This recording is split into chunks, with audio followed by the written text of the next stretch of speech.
Welcome to your lesson on changing functions based on transformations. With these two first graphs, your goal is to take the blue function and change it by transforming it into the orange function. Please write your answer in this form. Notice instead of using what we usually had was f of x and g of x for the two functions, it's calling one of them f sub 2x and f sub 1x as the other one. So it means the same thing, just a different notation here. So your goal is to rewrite this here in this form. See how it has f sub 2x equals, and then question mark, you're going to do some transformation to f sub 1x. So how are you going to change the blue one to make it into the orange one? Try that now. All right, let's take a look. Hopefully you got this transformation. Notice there's a -1 here. That is a horizontal translation parallel to the x-axis. It's going to move right 1 unit, so +1 on the x always does the opposite of what we see here. So that's true here. If you look at the blue one, to move to the position of the orange graph, it will move 1 unit to the right. And after that, you might think that it moves several units down, vertical translation. However, if you look at it, notice the orange one is kind of a elongated version of the blue one. So actually there's a dilation that takes place, and that's what this 2 in front is here. And what that is telling us is the 2 in front means it's an effect on the entire function, the y values, and they have been stretched by a factor of 2. If you look at where this one is, if it moved over 1 unit, it would be here, which is at -1, 2, 3, 4. So a y value of -4. But in the orange one, that same vertex y value is -8. So that value has been doubled, and that's why we have that 2 in front as our scale factor of 2. Look at the second one, try the same thing. Try and change the blue function into the orange one. And it's going to take a couple transformations to make that happen. With this one, same thing, begin with f sub 2 of x and set it equal to some transformations performed on f sub 1. So in other words, how are you changing f1 to get f2? Try it now. Okay, let's take a look at the transformations. We have this result here. So f1 has been changed in 2 ways. First of all, a horizontal translation of 2 units here. It has -2. That means it moves right 2. And in the front, we have a negative sign. Well, let's move it right 2 first and see what happens. So I'm going to take the vertex here again and move the graph over 2 units. So 1 unit, 2 units. So the vertex will now be right here. If it moves over 2 units, it's here. And that's directly above where it is here.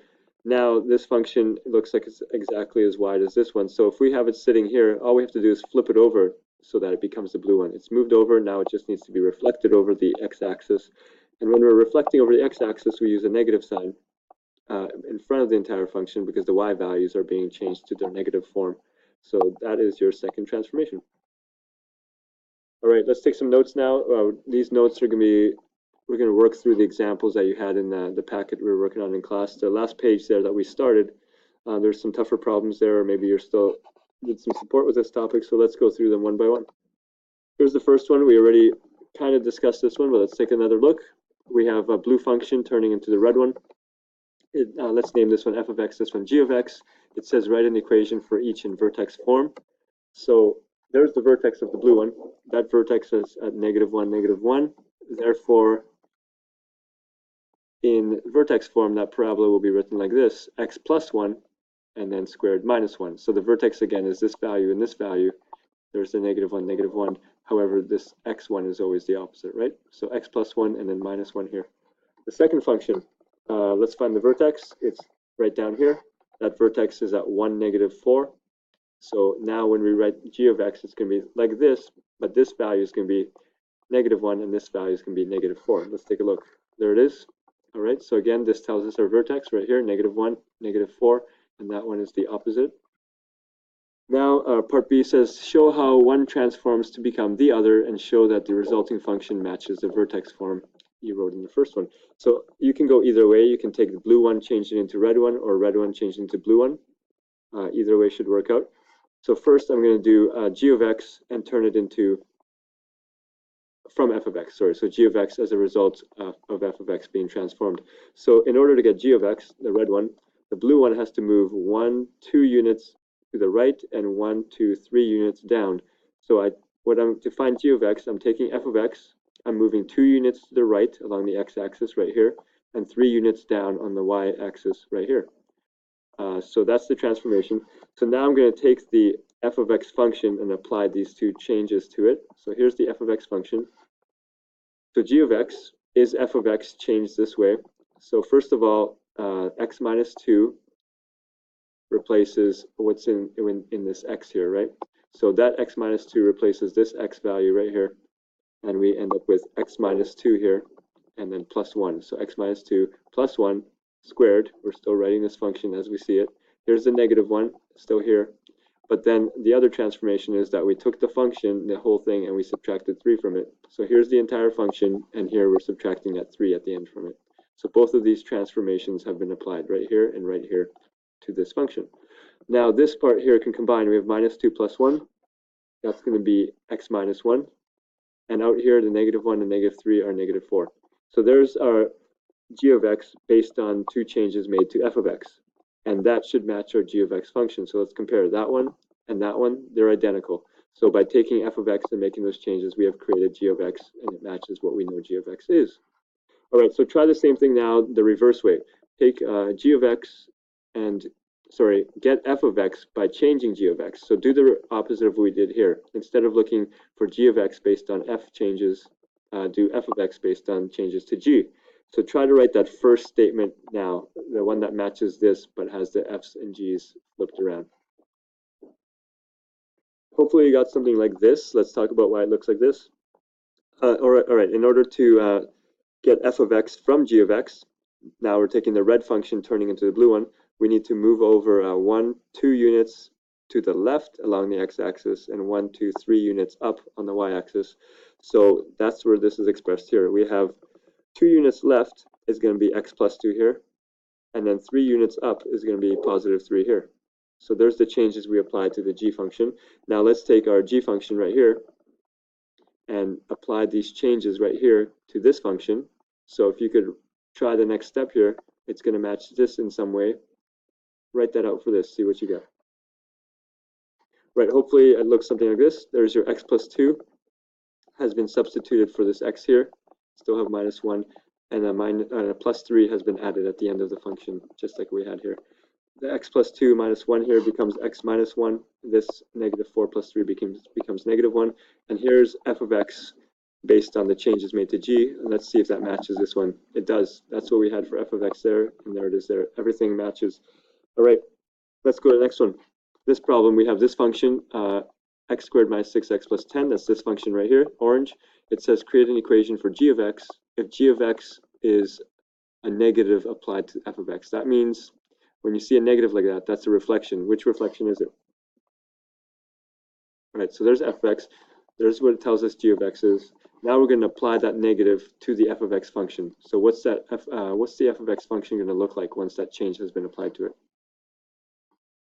Well, here it is. So g of x is a negative applied to the entire f of x function. So notice I've kept the parentheses there to show that that negative is going to apply to the whole thing. So when you multiply that negative through everything, you get that. That parenthesis doesn't need to be there. All right, now next part, it says create a function for h of x if h of x is this transformation done to f of x.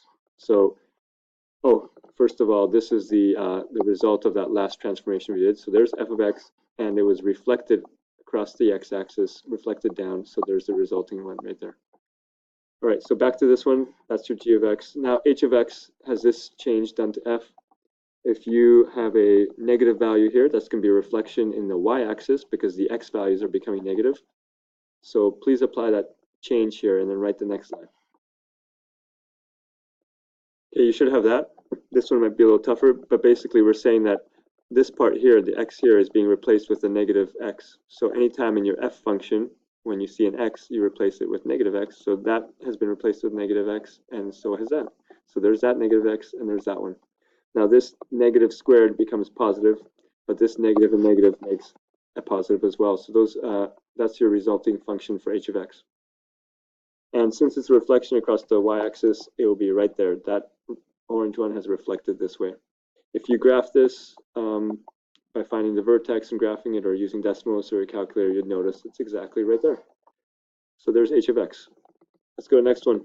This one's a little simpler for sure. We have a y equals x squared right there. And there's another function c here, and it's saying how do you take this one and make it into that one. So here's your original.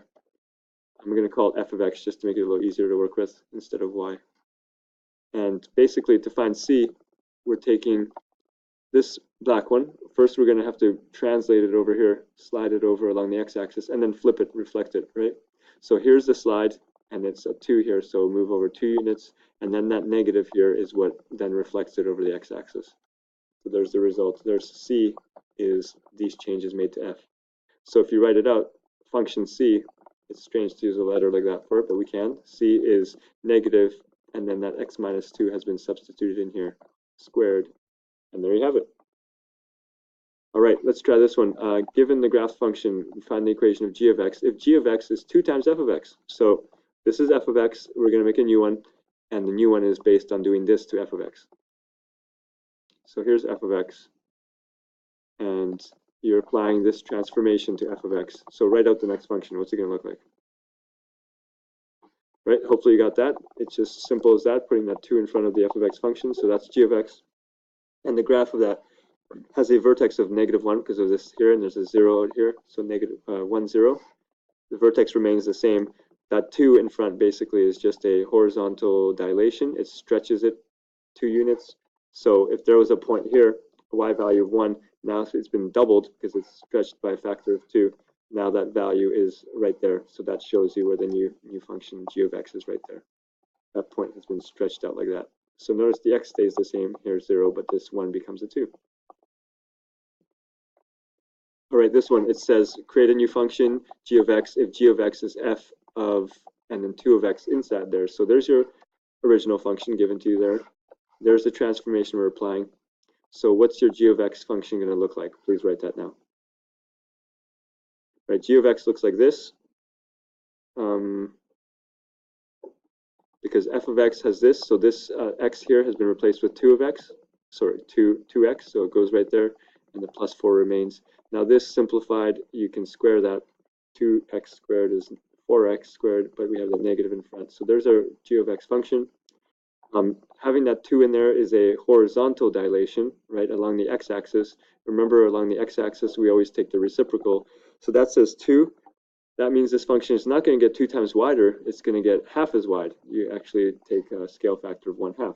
So the vertex is going to be 0, 4. We can get that from here. And then it's going to be like that. Notice it got half as wide as it was. So for example, that point there is 2, 0. And now we have this scale factor, which is going to be a scale factor of 1/2. So this x value is going to be half of what it was. So now it's, oh, that's written in the reverse. It should be 1, 0, right? The x value is 1, 0. All right, last couple here. We have this one here. G of x is f of 3x. So here's your original function, f of x. We need to find g of x. G of x is found by doing this to f of x. So write the next line here. What's it going to look like? What's g of x going to look like? Okay, so there it is. We have 3x has been substituted in here and here. So our g of x function looks like this.